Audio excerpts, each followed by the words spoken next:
Chicago never really sleeps. But on October 3rd, 2025, something suffocated the night. It's 2:33 a.m. when a 911 call crackles through from South Normal Avenue, deep in the Englewood neighborhood. Officers rush to the address. They push open the door. Inside the quiet home, two bodies, a man, a woman, both shot in the head. A gun lies between them, still warm. By sunrise, the story is everywhere. She found out he gave her HIV. She shot him, then herself. Case closed, or so the internet decided. Headlines called it a crime of passion. Comment sections called her crazy. Nobody waited for facts. Nobody asked if the story made sense. But 3 days later, everything changed. A man goes live on Facebook, trembling, shouting. He lied in the police report. Don't believe the lies. He killed her. He killed her. 100% my sister was a victim. 100% victim. I'm holding victim paperwork. Victim.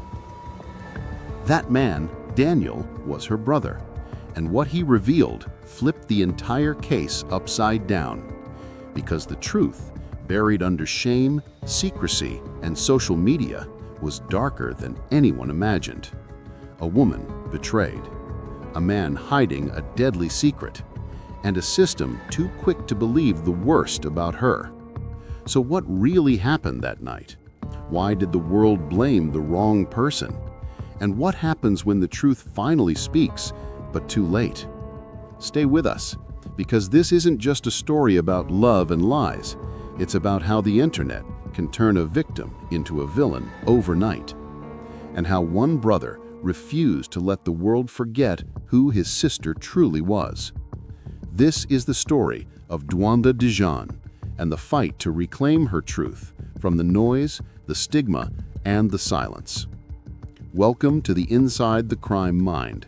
If you believe every victim deserves their truth told, don't just scroll past. Hit subscribe now, because the next story like this could disappear before the truth ever comes out. Dewanda Dagen wasn't famous. She wasn't rich. She was real. She was a 38-year-old Chicago woman who built her life around two things: family and faith. Dewanda Dagen was the kind of woman who didn't wait around for luck. She created her own. If she wanted something, she put in the work. Those who knew her best described her as dependable, independent, and deeply proud of what she built. Her house on South Normal Avenue wasn't just a place she lived in, it was her achievement. The lease carried her name alone, a quiet reminder that she didn't need anyone to validate her worth. Family was her anchor. She had a son she raised with strength and discipline, and a grandbaby who brought light into her world. The smallest giggle from that child could melt away the hardest day.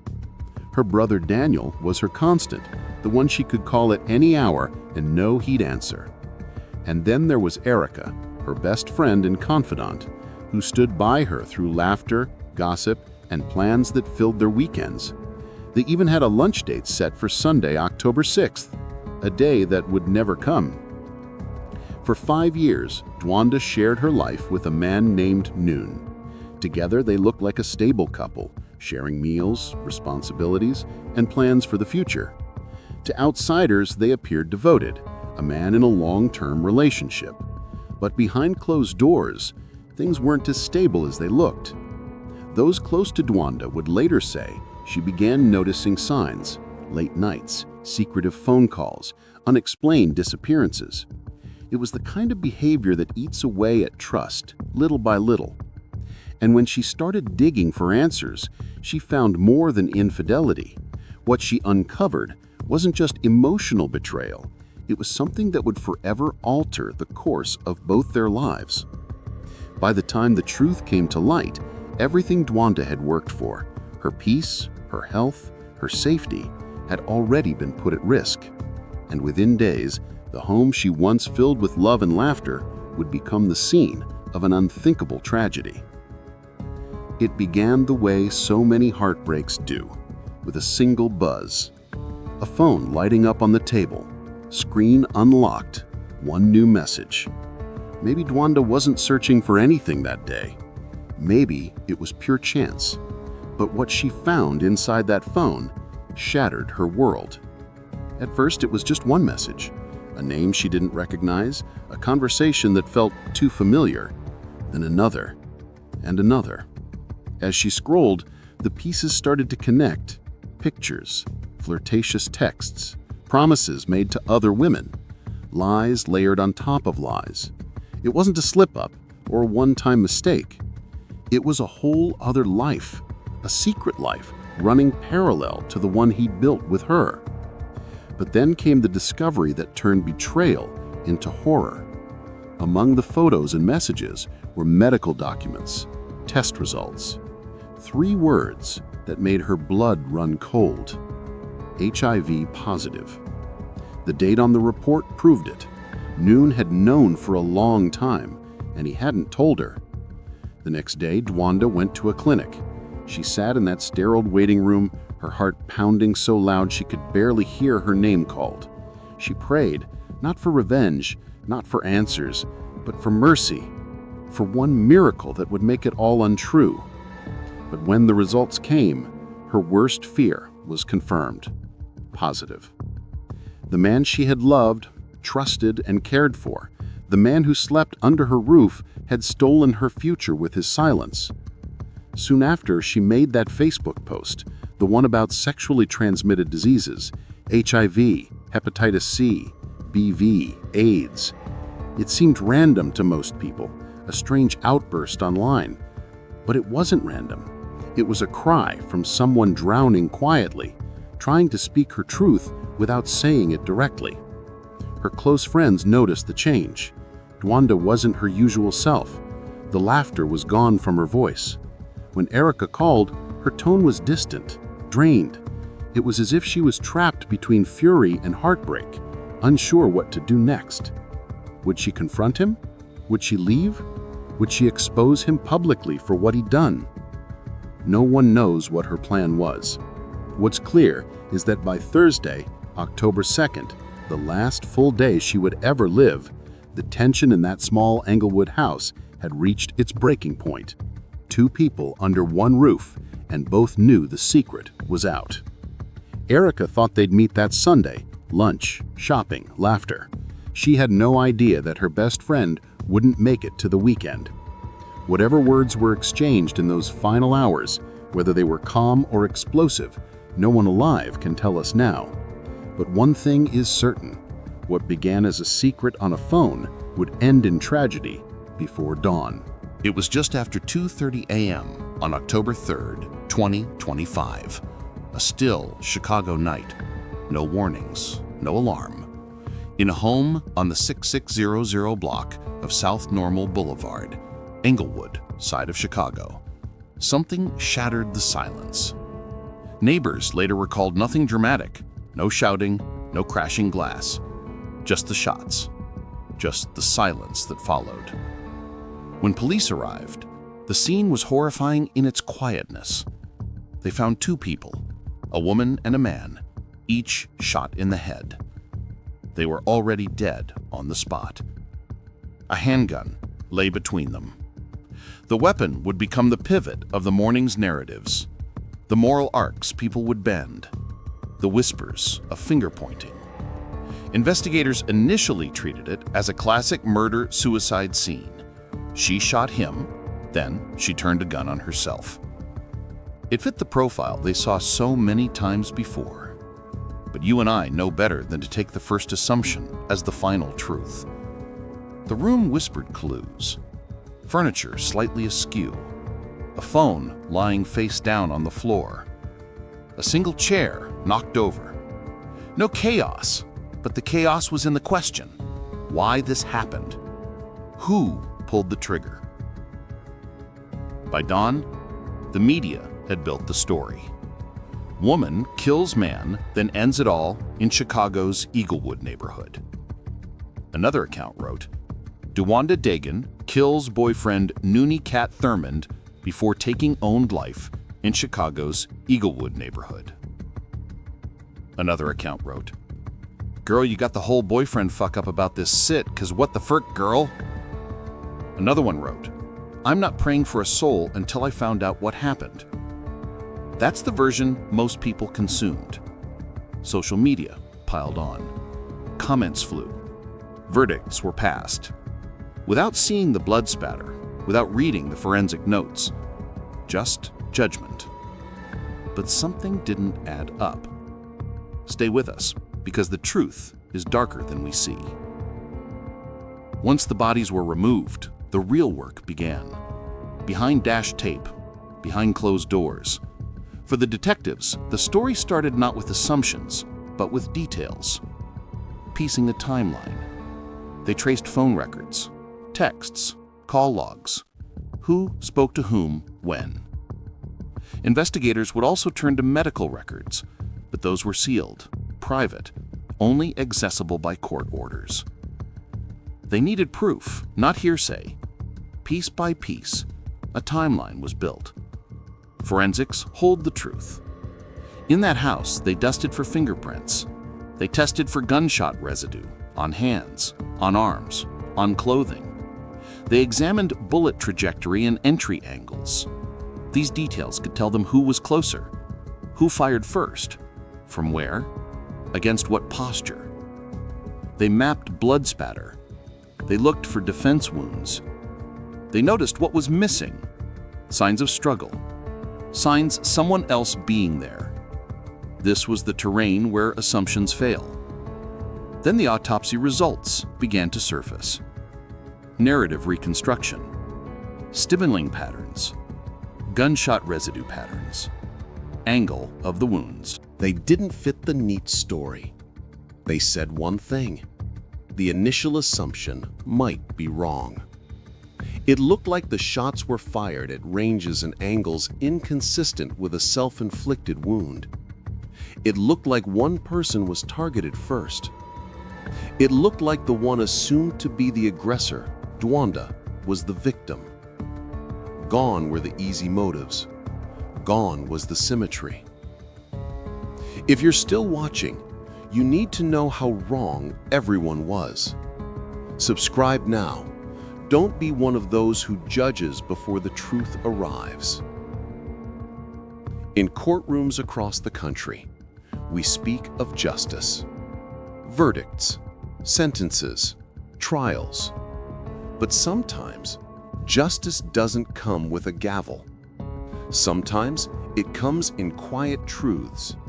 When final autopsy reports were delivered to the family and investigators, the findings would be stark. Dewanda Dagen's death was officially ruled a homicide. She did not kill herself. Non Thurman's death was ruled a suicide. In documents held by family and referenced by Daniel in his Facebook Live, the forensic details, wound angles, blood spatter, gunshot residue, ballistic trajectories, all supported the conclusion that Non shot Dewanda, then took his own life. Daniel held those documents up for the world to see. It was more than vindication. It was a reversal of the public story. Daniel had sat through rumors, hate, and whispers that his sister was to blame. Then he went live. His voice cracked, his face stained.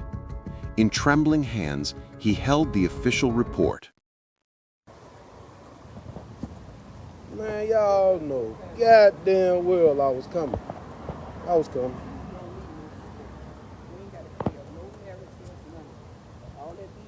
Hey, y'all look. Get with me.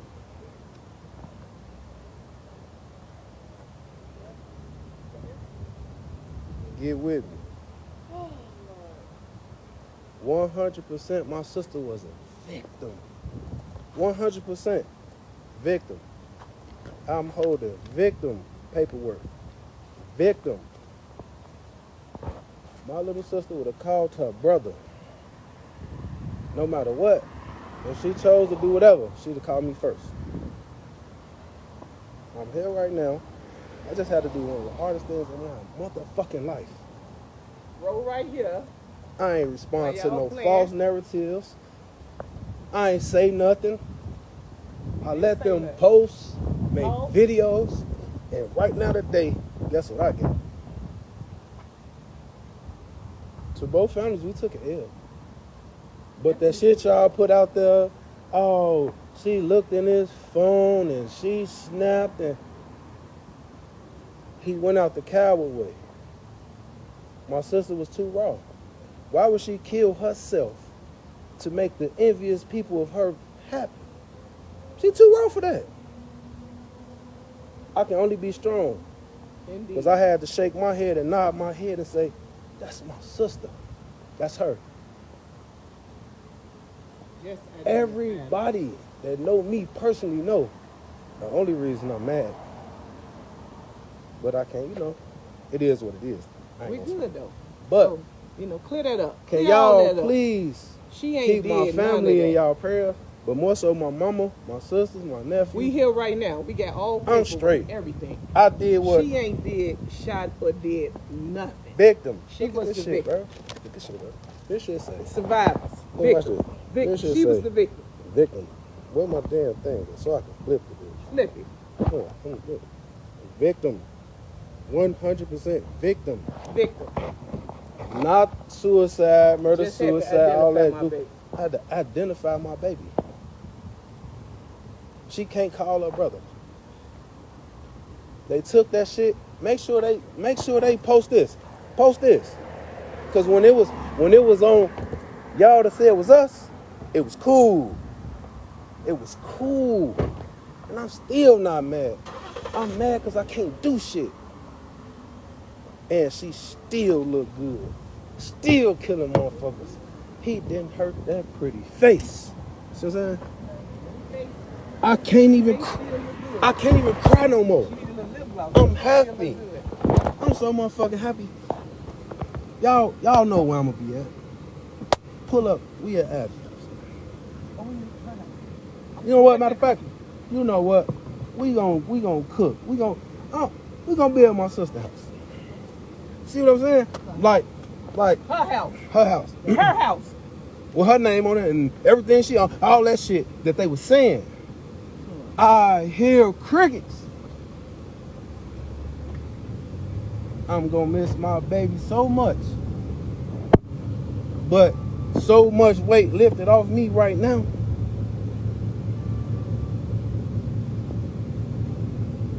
I'm still numb, I'm still in. But that right there just made me feel better.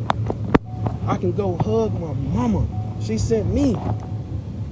She said, I can't do it, son. I can't do it.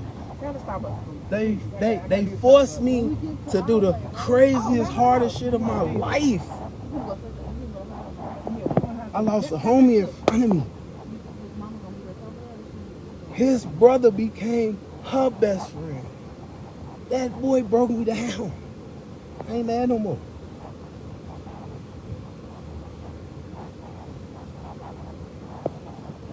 This is why I ain't respond. I couldn't. So make sure everybody post. Look, why they can't post? Tell them to post this. Tell them what's going on. Post it. I got victim, 100% victim.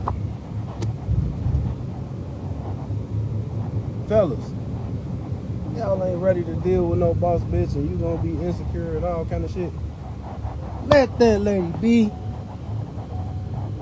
Don't be no tender dick. And I know we all did tender dick shit. I did some. But not this. I love every motherfucker that put all 5,000 of y'all that pulled up on me. Just for me. Love y'all. Don't stop pulling up. I need it. Hey, But this is different. Hey, It's different. They say she found out she had AIDS and snap. That moment flipped something, because the internet had already condemned her. He tried to unmake it. Relatives gathered, friends wept. For once, the narrative started to shift. No longer was she the suspect in people's eyes. Now, she was the one wronged. Her family got relief, but it was bittersweet.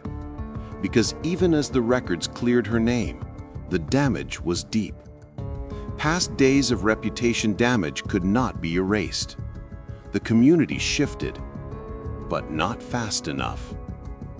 Unlike many criminal cases, this one did not and likely could not go to trial, because the person who committed the act was dead. He could not be charged, could not stand trial, because even though justice in fact was revealed, it arrived too late for her name.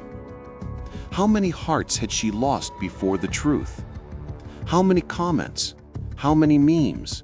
How many whispers, all painting her as the villain? They say justice delayed is justice denied. In Dewanda's case, justice was delayed by days, by media, by social media. Her reputation bore scars. Her family carried pain. The world had turned on her before the forensic truth was released. They judged before they listened. Some stories don't end with justice. They end with lessons. And this one left more questions than answers. Because even when the truth came out, that Dewanda was the victim, not the killer, the damage had already spread. Online, offline, everywhere. What happens when love meets secrecy? When truth feels more dangerous than lies? Maybe that's where the tragedy began. Not with violence, but with fear. The National Coalition Against Domestic Violence reports that more than half of all female homicide victims in the U.S. are killed by a current or former partner. That statistic isn't just a number. It's a prophecy that keeps coming true, again and again.